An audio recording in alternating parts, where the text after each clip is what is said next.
Okay, so welcome to our 14th session. Again, for anybody that's new, this is the IIBA Tampa Bay, and we are working through today probably one of the neatest. I was very excited to do this section, Project Estimating 26 Sprints. This is information that comes from PMI and Safe Scaled Agile Framework. Again, if you don't do safe, it's okay. It's not. I'm just, my background is in lean, so I head in that direction. But I'm going to touch on just some generic agile concepts, and then we'll go from there. So I'm very excited about doing this presentation. Again, my name is Richard Frederick. This is a course. This information is built around a course that is around business data analytics, the language of data. I teach two classes. One is a requirements class, and one is a project management course. All of these logos represent the industries that are all trying to figure out how to do requirements successfully. So again, I always joke that if you're struggling with requirements, as most people are, you're not alone.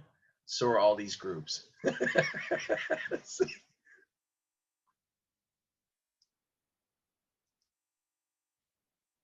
Anyway, so with that, let me go and just kind of touch on very quickly requirements. So all of these courses or these sessions, these lunch and learns, were really about trying to make business analysts initially better at requirements. They still are. My goal is to present information that is not in the traditional curriculum. I've been a trainer, I've trained lots and lots and lots of business analysts.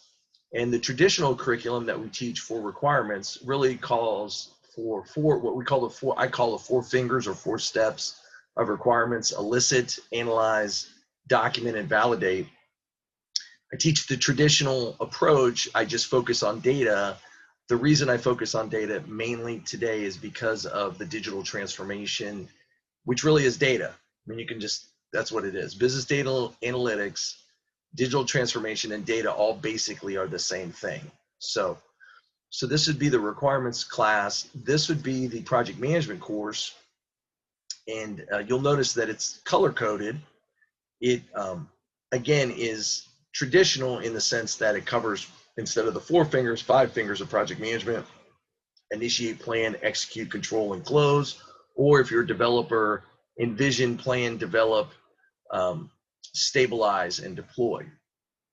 However, what makes this particular project management class unique is that it is focused solely on data projects, and the format is from the cross-industry standard process for data mining and machine learning, which is very old.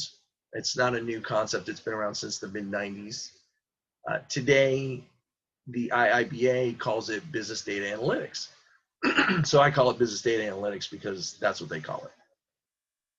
So if your group is looking for a requirements class or a project management class specific to data, give me a call. Let me know.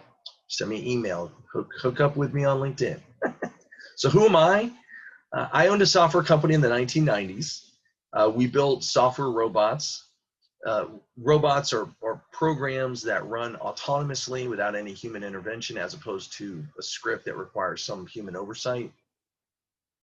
We integrated all these different types of software programs and built solutions. I started training back in 2005, thinking that, everybody was going to be automated very shortly. It's now 2020, and we're really starting to turn the corner. I think we're getting very close. So some major technology transitions had to happen. We had to transition to big data, and we had to transition to 5G. Once those two technologies fully deploy, and they're happening right now, you're going to see a lot of the world change from a technology standpoint. So all of these things that I'm teaching are going to be, well, they've been relevant since the mid-1990s, and they're going to continue to be relevant, especially the data information, out to the rest of your career. So one of the things that I'm always trying to impress upon people is that the information that I teach is not time sensitive. So everything I teach you isn't going to be obsolete in the next few years. That's what's really cool about it. So you can come back to these materials time and time and time again, and you'll still be able to use them.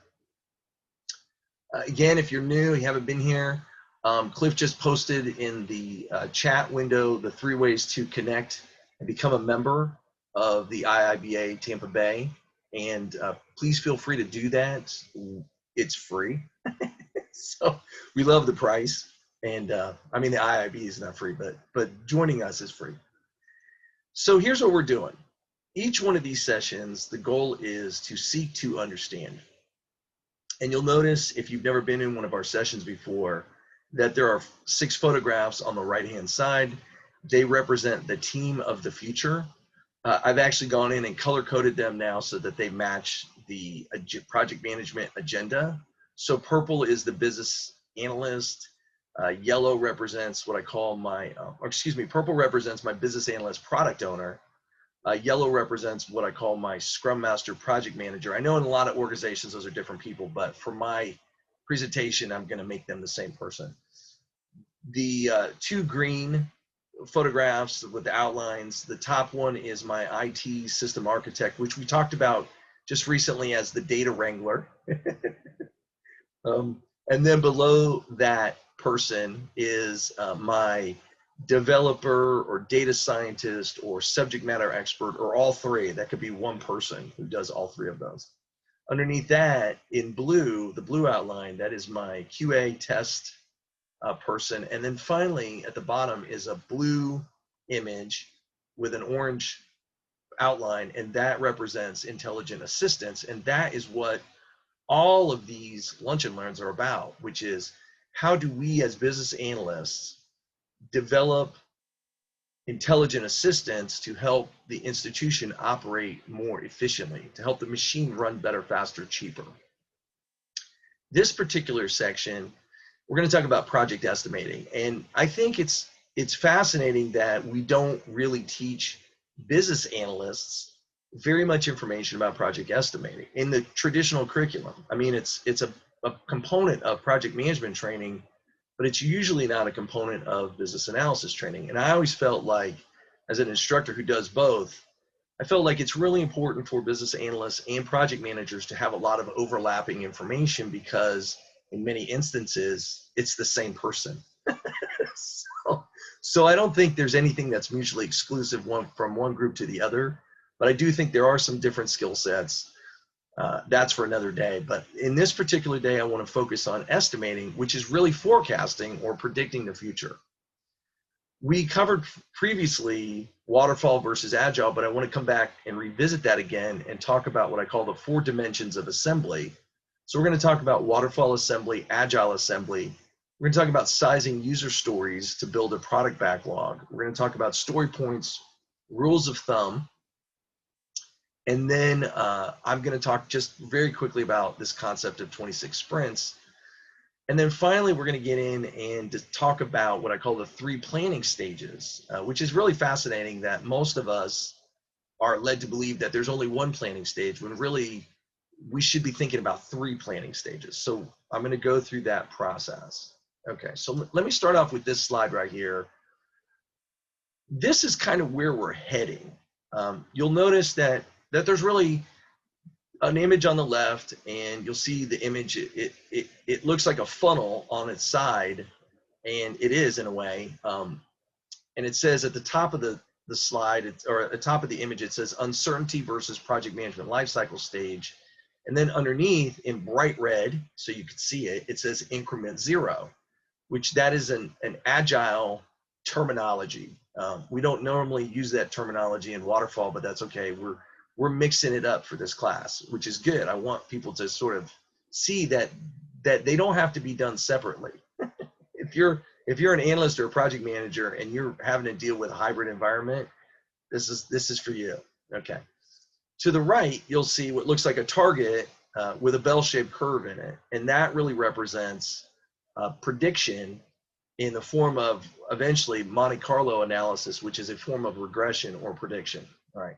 So our mission here is to kind of take you conceptually from an initiating stage of a project or an idea, and to sort of just discuss what it means to work through the initial estimate or forecast of the future. You know, I tell everybody the two hardest things that I've run across as an instructor and as an advocate, or a practitioner of both project management and business analysis. The two most difficult things. Number one, as a business analyst, the hardest thing we can do is requirements. Absolutely very difficult. And as a project manager, the hardest thing that I tell people you have to do is estimate. Why? Because with estimating, you're trying to predict the future. With requirements, it's about language discrepancies between human beings, and the idea that there's this natural language is ambiguous. So that's the challenge of requirements. But with estimating, it's all about predicting the future. And I think it's fascinating that people act like it's no big deal to estimate. And then I'll ask them, well, I guess you've won the lottery recently. Because I always ask my students, how many of you raise your hand if you won the lottery? And no one ever raises their hands. And I'm like, okay, well, that's what estimating is. It's trying to predict the future, which is also known as forecasting. Okay, so in order to really do it effectively, now, again, I have to kind of set this up. I'm going to give you the viewpoint of someone who sold custom software. Okay, so this is the viewpoint of a vendor coming in, dealing with a client. You might be the client, and having to communicate effectively with a chief financial officer. So this may not fit the way you guys estimate in your shop today, but that's okay. I'm just giving you the experience of what it's like to go deal with chief financial officers and try to convince them to spend money on custom software, which is not easy. Okay, so let's get back to the first thing you got to do is just kind of wrap your brain around this concept of assembling, and that there's 4 dimensions of assembling. And we've talked in the past about requirements being intellectual property assets that you can assemble into solutions. And they're only intellectual property assets after you've created them. So there's 2 parts. There's before you've created them the first time, which is creation.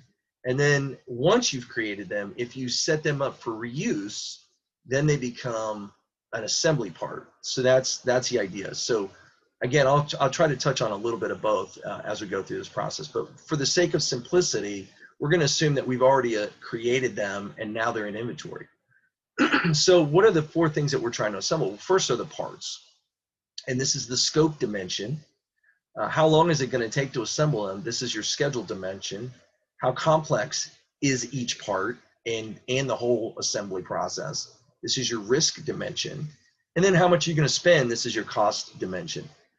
Excuse me. So really, technically, for most of us, there's really just 2 types of assembly as a methodology. There's waterfall, which I'm only going to just show this one slide. And if you were in the previous session when we talked about this, the way you remember waterfall versus agile is that in waterfall, your scope drives your schedule, meaning you figure out what you want to create at the beginning, the whole thing, and then you break everything down into its smallest discrete individual assets called work packages. And then what you do is you assign due dates to each of those, and then that lays out a schedule for you. Okay. Risk is when you come in after you've laid out what you're going to build and your schedule, and you identify things that could go wrong with each work package. Oh, if this doesn't happen or if that doesn't happen, then these things occur. You have the risk statement, if then else. And that then adds what's known as contingency reserve to your project schedule. So you have basically what's called a project, like a project budget, and then a contingency reserve budget, and then those add up together to give you a total overall project amount, like what it is that you're going to be spending or how long you're going to take. All right, but most of us have transitioned or are transitioning away from waterfall to agile. So what I want to do is kind of talk about it from an agile perspective. So we're going to spend more time on the agile side here. So I showed this previously, and the way to think about agile is that with Agile, your schedule drives your scope, meaning you're still going to go through a process where you have a roadmap that's structured. And again, I'm going to touch on this slide. Here in bright red, it says increment 0. I want you to remember this because now everything we're going to be talking about is increment 0. So during increment 0, which is kind of an agile term, you're setting aside maybe a sprint, a 2-week, if your company operates on sprints, and that's the example I'm going to use. You might set aside the first 2 weeks of an initial sprint, and you just call it increment 0, and that's your planning sprint. And in that planning sprint, you're going to go through and build a roadmap of all the things that you're going to want to build, your vision, your themes, your feature or scope or epic or use case, however your organization likes to describe this kind of scope work. And then you're going to break that down into transactions in the form of user stories or tasks or activities that get then fed into a database that's called a backlog. Now, what happens is, as you're breaking out this information and breaking it down, you're discussing amongst your team how complex it's going to be to produce each of these pieces into some sort of minimum viable product. Okay, so you're not having to build the whole solution up front. What you're trying to do is build something that operates. What's the smallest thing that you can build that operates, that you can deploy right away? Okay, like prototyping, very much like a prototyping mindset. Anyway, once you get in and you break things down and you put them into your backlog, then you're going to have within your sprint scenario, you'll come up with your sprint plan, and then you actually execute your sprint, which then goes through a process of, during running your sprint, you're going to do daily stand-ups and come back, and then from those stand-ups, you're going to decide how to groom your backlog or decide where you're going to continue to reprioritize. And then eventually you get to where you can demonstrate your MVP, your minimum viable product, and then you might have a review against that, and then that drives more user stories or transactions in the form of a retrospective back into your backlog, and your whole process starts again. All right. But now you have to estimate. So how does all this work? Well, like I said, in the traditional waterfall, the way you did it was you broke everything down, you put a duration amount or an effort amount. Most people call effort duration, but they really are different things. The term really is effort. Effort is, how much time is it going to take to do this piece of work, whatever that piece of work is. There's no schedule against it. Once you add schedule against it, then it becomes duration. But just the basic concept of how long does this take to do a piece of work? And then later on, you come back and you decide how risky it is. What's the risk factor involved with this? Agile is very different. Agile doesn't look at work that way. Agile says, here's something that you want to build in the form of a user story or a requirement. And as a collection, as a group, individually and collectively, we're going to assign a number that's called a story point to each item that we identify as a piece of work. And the numbering system operates on what's known as a Fibonacci scale. It's not a true Fibonacci, it's kind of a modified Fibonacci, but it goes 1, 2, 3, 5, 8, 13, 20, 40, and 100. Okay, so it's Fibonacci up until the point of 13, and then 20, 40, 100 are just kind of generic numbers. Now, if you look to the right, you'll see there's this little graph out there, and what that does is those numbers kind of fit into this graph, and it's a compilation of how long is it going to take, which they call time intensity, and build complexity, which really represents either the number of steps or the number of decisions, things of that nature. So something that is very easy and is going to take almost no time at all to build gets a 1, and something that's very complex and may take a lot of iterations and a lot of work is 100. So again, 1 is easy, 100 is very difficult to build. Now, that information alone is useful for a lot of teams in a transactional environment, in an operating environment, in a DevOps environment, where you're just trying to stay on top of the work on a weekly basis. Okay. But my challenge was always to have to explain this to a financial person, because their needs are very different. And when I explain this, what I'm going to explain today, it's going to feed into what I'm going to come back and explain next week, which is portfolio management, agile portfolio management. So what I'm teaching you today is really going to feed into that for next week. Okay, so let's talk about that. So this slide generates a lot of controversy. not intentionally, but it does, because there's a lot of opinions about story points, and in particular that story points are valueless. And so, but when you're talking to a financial person, is it the developers that determine the estimates, how long it takes, how do the VAs contribute? It really depends on your shop.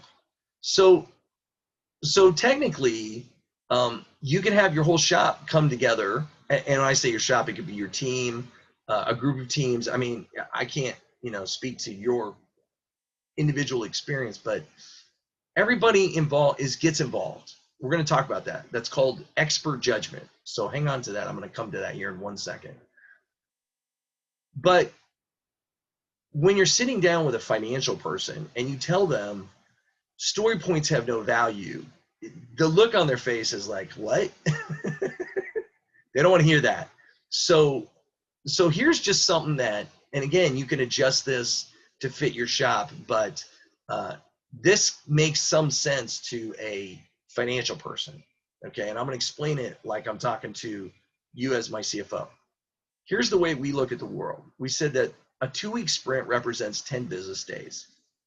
And we have arbitrarily decided that one person can complete 5 story points per day, or 25 story points per week, or 50 points per sprint. Okay, now, again, this number is completely arbitrary. We made it up. And I mean, if like the other numbers, if story points are valueless, then it doesn't really matter what number you assign to it, right? So we made up that number. So this isn't written anywhere that, oh yeah, this is exactly what this means. No, this is trying to explain it to someone who's financial. So 5 story points times 5 people, let's say on your team, times 10 days equals a velocity of roughly 250 story points for the sprint. So then I got to ask, well, what is a story point? Well, figure a story point's probably 1.5 hours of labor, and 5 story points represents 7.5 hours of labor. Great. Again, just a way to put some sort of value against story points. And the reason it's controversial is because a lot of people are adamant that they don't want to do that. The developers don't want to put value against story points, that it doesn't benefit them. And I'm like, okay, I don't disagree with that, but there are people who sign checks who want to know. So again, communicating, and for those of you that are transitioning from waterfall to agile, or a hybrid shop, you've got both, and you're always going to have both.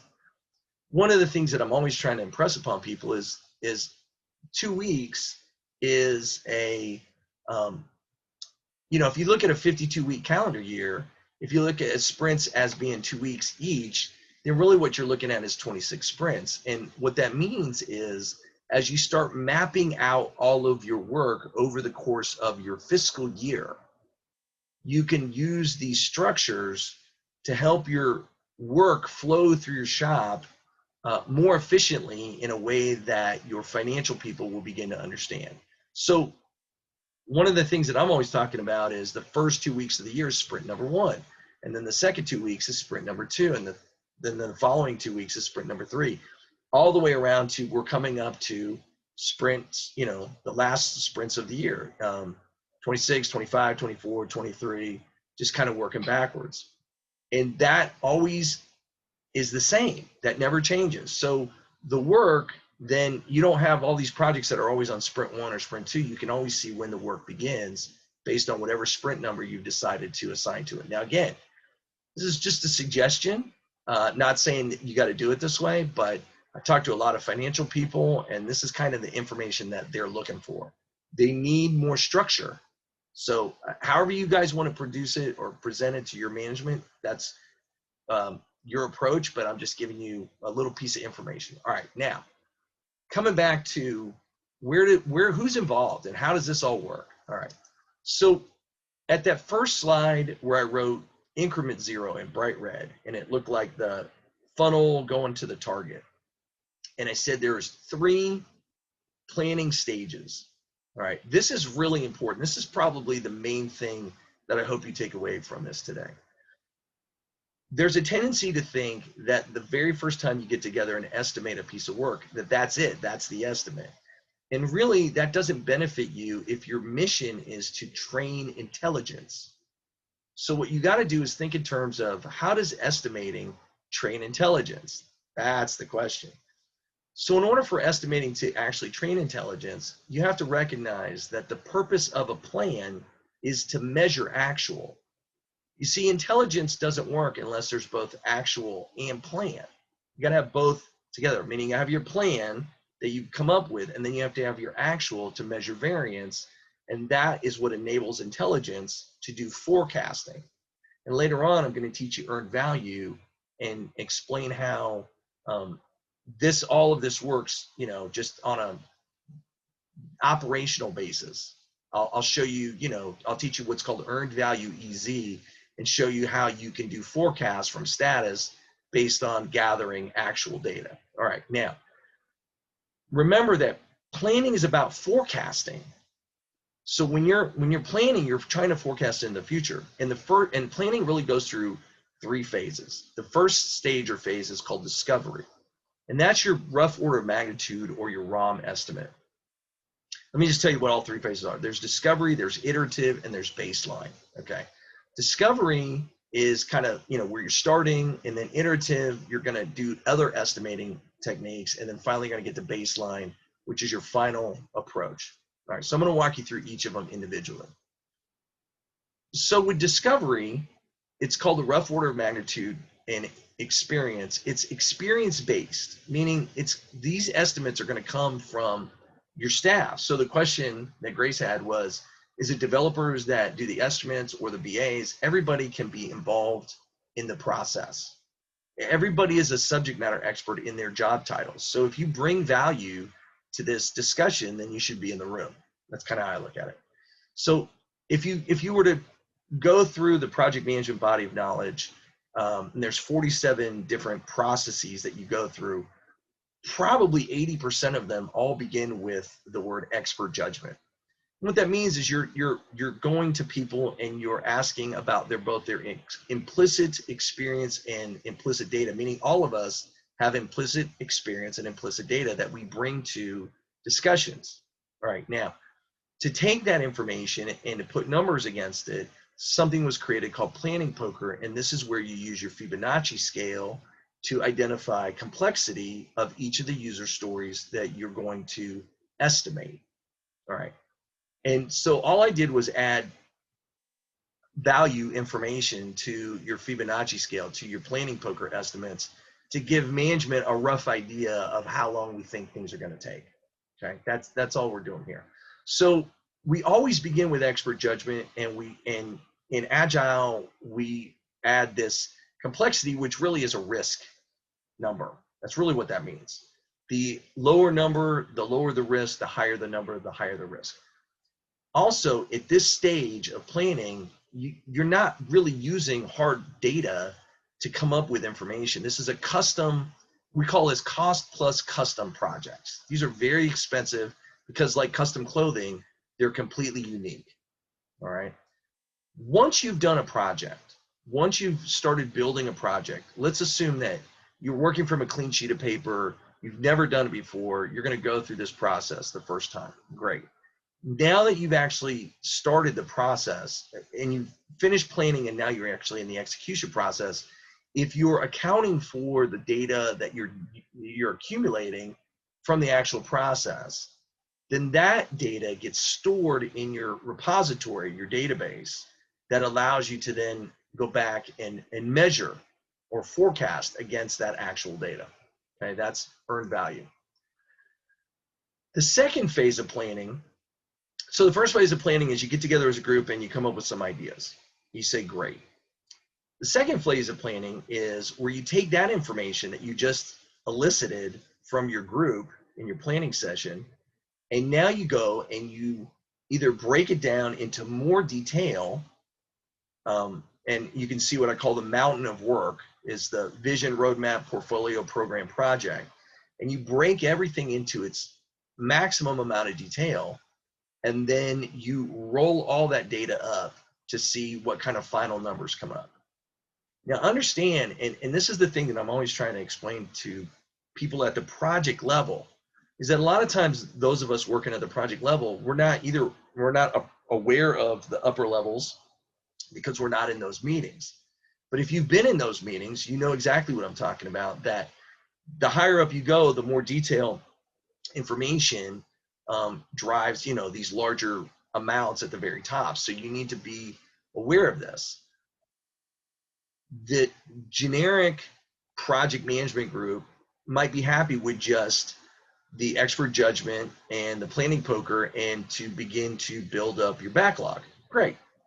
Now that you have a backlog, you have a database, and that database can be used to then compare future projects that you're working on against something that you've done in the past. That's called a database. I just call it a database. It's called a historical analogous estimate, but I put the word database in there because I want you to think in terms of, oh yeah, we have a database of work from the past that we can compare work that we're either going to do, that we're going to do in the future, and just see how that works out. Okay, so again, I have the mountain of work. That's bottom-up estimating, where you're starting at the bottom and all the data is rolling up. And then underneath that, I show kind of this folders, and then a kind of a hard drive symbol, and then a magnifying glass looking at the future, trying to predict the future. And it says using historical data to predict the future. And the black arrow is pointing directly at intelligence. This is where intelligence begins to, the more data that you begin to accumulate, the smarter your intelligence becomes in its ability to predict the future. This has been the case from the very beginning of this courses. So you started off with the, just pure expert judgment, then planning poker. Then you went and you added, here's some implicit experience. Again, hey, yeah, we did that project before, but now you've got some explicit data in our database. Great. Then that leads us to the ultimate, which is the baseline. And the second phase is called iterative. Oh, let me go back and explain that too. The reason it's called iterative planning is because once you get this information, you're going to go back to your stakeholders, whomever they are, and validate it. So you're going to validate a lot of what you're learning as you're going through your process.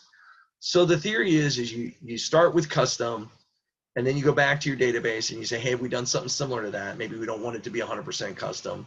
Yes, we've done something similar, and we want to make this very detailed and kind of look at it and compare it to something in the past. Then we go back to our stakeholders, we validate that. That's the iterative part of it. Then we feel pretty good that we have some good information that we're going to move forward with to start building. Okay. Then the last step is called baseline. And baseline is when it gets validated with your decision makers.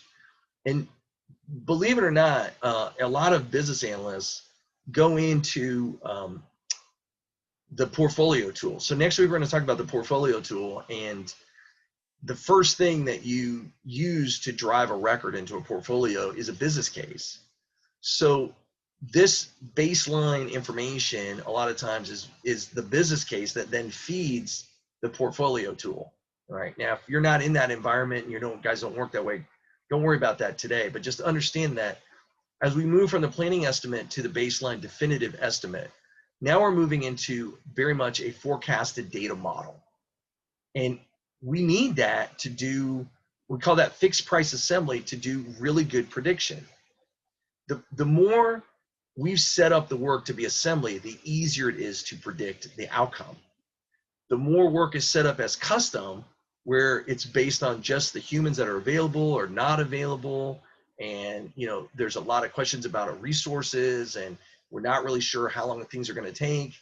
Obviously, that's less predictable with more risk. Okay, so management wants more predictability. I'll just tell you right up front. So designing your estimates to ultimately feed intelligence is going to present management, senior management, with more predictability. That's what they're looking for. So I call this really two types of estimates. So the first one was expert judgment and planning poker, and then the second one was bottom up and historical analogous estimates. This one is, I'm just calling it data warehouse parametric estimating, which then leads to Monte Carlo analysis, which is your intelligent assistance. So the theory is that maybe in the historical analogous estimate, you only had one project that you'd done that was similar to the one you're working on. In this particular model, you've got dozens, maybe hundreds of projects that are similar to the one that you're working on. And in that scenario, you can start to look at a best case, worst case, most likely.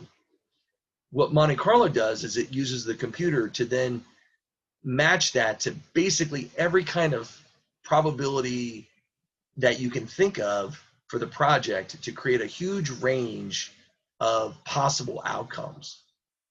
And this is where the data needs to be available historically so that your intelligent assistant can start to look at and help you identify which projects need to be prioritized over other projects. And see, that's one of the things that the project team isn't thinking about.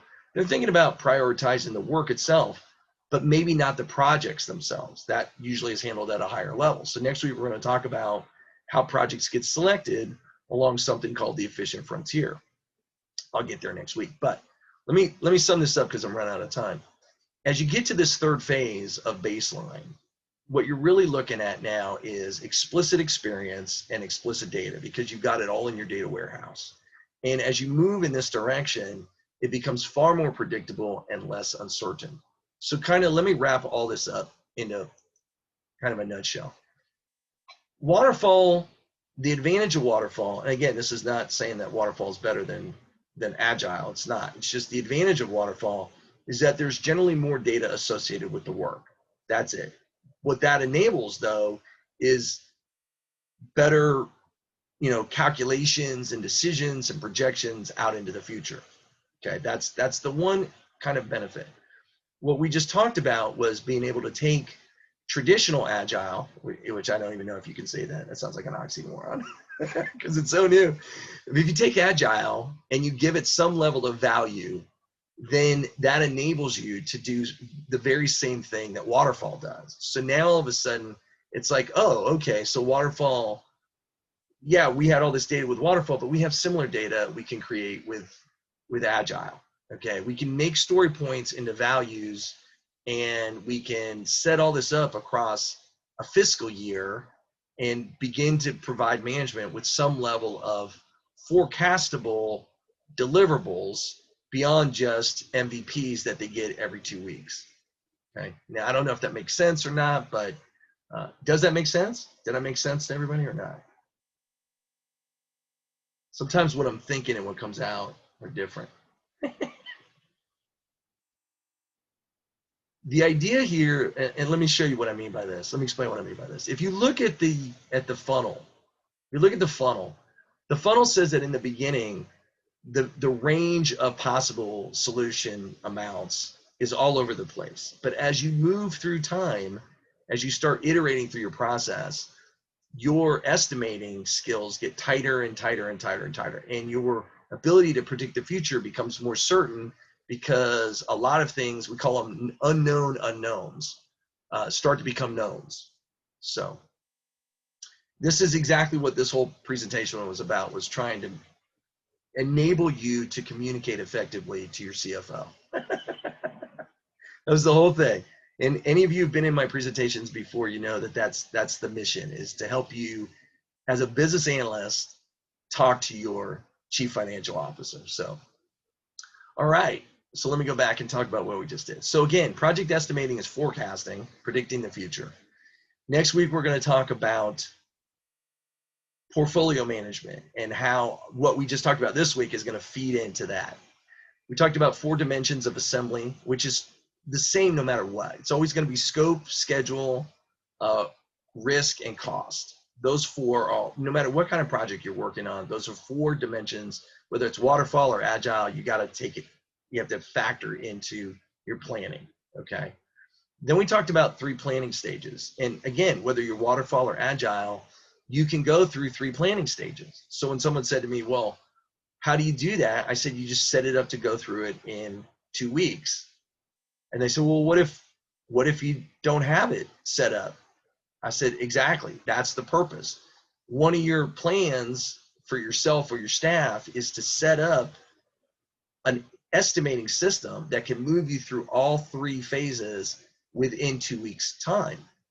Again, it's another project that needs to be on your plan. And see, this is the thing, as a business analyst and or project manager, one of the projects that I'm always telling project managers and analysts to do is set up projects that make your shop more efficient in the way that it operates. So the goal is to try to get everything done, no matter what it is, in 2 weeks or less. People say to me, well, can you do that? And I'm like, well, if you design it for that, you'll cut out the parts that aren't necessary and you'll focus on the parts that are. The first time you do it, you're not going to be very good at it. Obviously, you probably won't make it in a 2-week period. But if your goal is to get there, it might take you a year. It might take you 26 sprints of planning, of practice, to finally get to where you got all of it into one nice package that you can leverage your database to generate Monte Carlo analysis. And let me repeat that. The mission of your planning as an analyst needs to be able to generate some kind of regression, prediction, calculation. Okay, so if you're just dealing with these estimates from a planning poker standpoint, as an analyst, you need to be thinking about, okay, how do I move this from planning poker into regression? And the most common regression in estimating is Monte Carlo. So, all right, so I'll stop there. Any questions? Have we got any questions at all? Hopefully your heads didn't explode. They will next week, though.